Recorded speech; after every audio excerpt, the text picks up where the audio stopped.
салом алейкум бародарои азиз.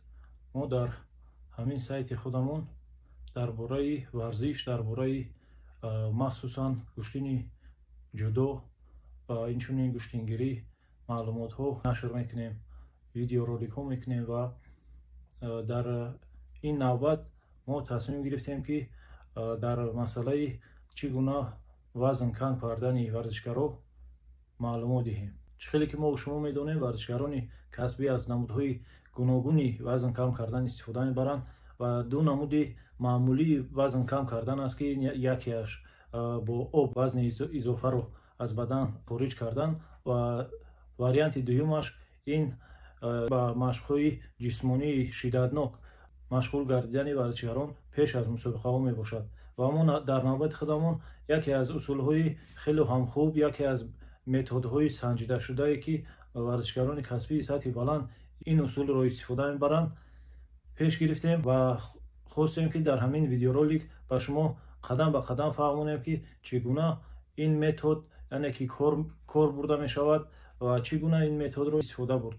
мо варзишгарони гӯштини ҷудоро омода мекунем ва ман мураббӣ дар клуби муҳорибавии New Generation яъне ки насли нав дар Федератсияи Русия кор мекунам ва мо бо дастаи худ як методро пеш гирифтем ки хеле ҳам осон, сода ва бо як тарзи омодагии хуби ҷисмонӣ ҳамин вазни изофаро аз бадани худ мебарорем.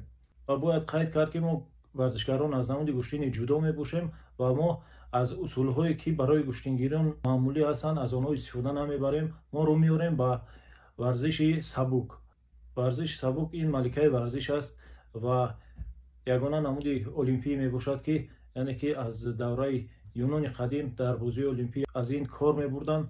методи пешгирифтаи мо ба намуди варзиши сабук дахл дорад. мо варзишгарони ҷудо дар муддати вазн кам кардани худ аз як қатор усулҳои варзиши сабук истифода мебарем ки дар давоми ин видеоролик ба шумо ҳамаашонро қадам ба қадам фаҳмонда медиҳем ва аз ин варзишгарон метавонанд истифода кунанд.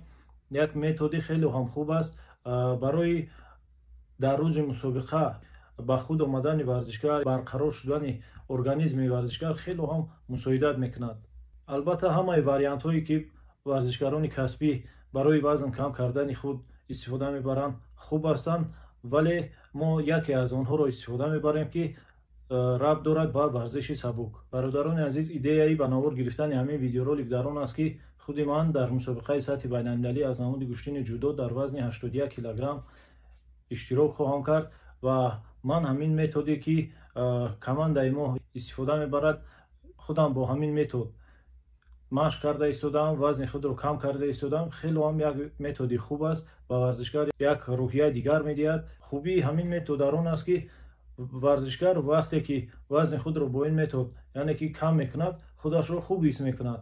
ва дар дигар методҳо бошад, мо рости гап санҷидем чанд маротиба баъди вазн кам кардан барқароршавӣ, ин аз ҳама чизи муҳим аст. ҳамин барқароршавӣ тактика, техника дар рӯзи мусобиқа таъсири манфии худашро мемонад. аз ин сабаб мо пеш гирифтем усулҳои варзиши сабуке ки барои варзишгар ҳам яъне ки қувват мебахшад, ҳам вазни изофиро аз байн мебарад. бародарони азиз, ин метод ба варзишгарон имконият медиҳад ки дар як рӯз 2 маротиба ғизо қабул кунанд ва ғизоҳое ки ҳаҷми кам ангиштобҳо истифода намоянд. ангиштобҳо бо забони русӣ углеводи варзишгарон аллакай медонанд чӣ аст. мо дар ин видеоролик ба шумо қадам ба қадам фаҳмонда медиҳем ки ин методи вазн кам кардани варзишгарон чӣ гуна аст. ва аввалин коре ки дар нақшаи мо дохил аст, ин давидан бо ҳаракатҳои суръати паст дошта, бо забони русӣ инро мегӯянд бег трусой. дар нақшаи кории ҳамин метод якмин қадам ин аст ки давидан бо суръати бениҳоят паст дар муддати 40 дақиқа.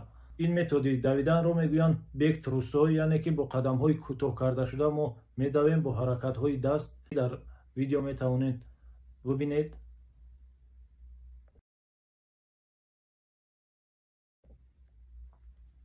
қадами дуюми мо давидан дар ҷой бо ҳаракатҳои дасту пой. қадами сеюми давидан бо пушти пой дар ҷой истода. қадами чорум мо ҳаракатҳое ки ба варзиш сабук бисёртар дахл доранд дар видеоролик метавонед бинед. дар қадами панҷум дар ҳолати хобида пойҳоро пеш қафо мепартоем. қадами шашум дар ҳолати бо шикам будан пойҳоро пеш қафо мепартоем. як по пеш, як по қафо. ва машқи охирини мо ин бошад, яъне ки бо суръат давидан дар масофаи 30 метр 6 маротиба. чӣ гунае ки гуфтем, ин метод метавонад имконият бидиҳад ки мо ғизо қабул кунем дар як рӯз 2 маротиба. 200 миллиграмм об, 200 грамм ғизо метавонед қабул кунед. бародарони азиз, яъне ки инро аз таҷрибаи худам мегӯям. пас аз анҷоми машқ варзишгарони азиз метавонед ки бо оби гарм ҳаммом кунед ва ин барои барқароршавии шумо мусоидат мекунад. варзишгарони азиз ва мураббиёни гиромӣ, ин методе ки мо ба шумо гуфта гузаштем як методи санҷидашуда аст. варзишгарони сатҳи байналмилалӣ ҳам аз ин метод истифода бурдаанд.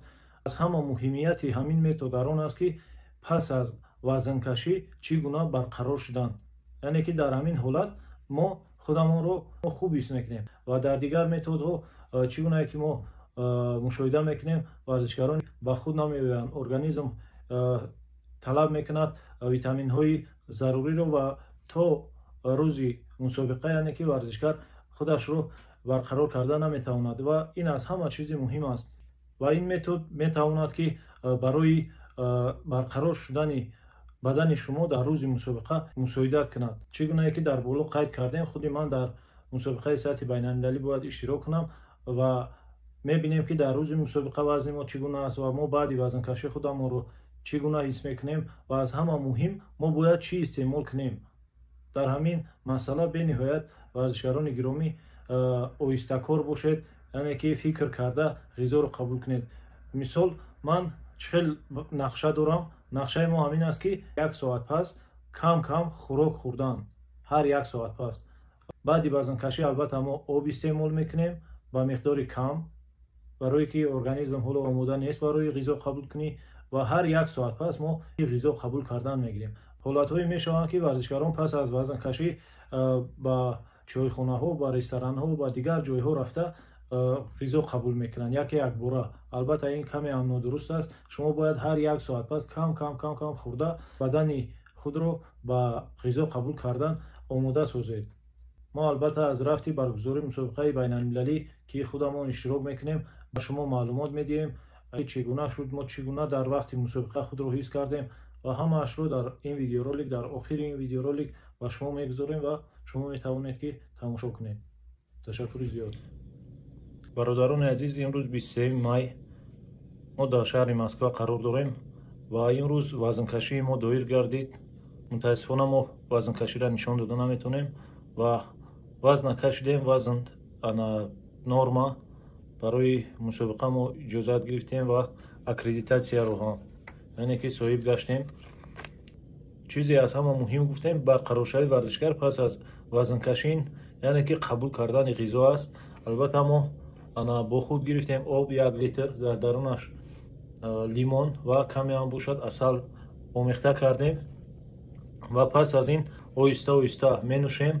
бо яктаи дигар ҳама хел об мо тайёр кардагием. 2 та 1 соат пас мо қабул кардани ғизоро сар мекунем.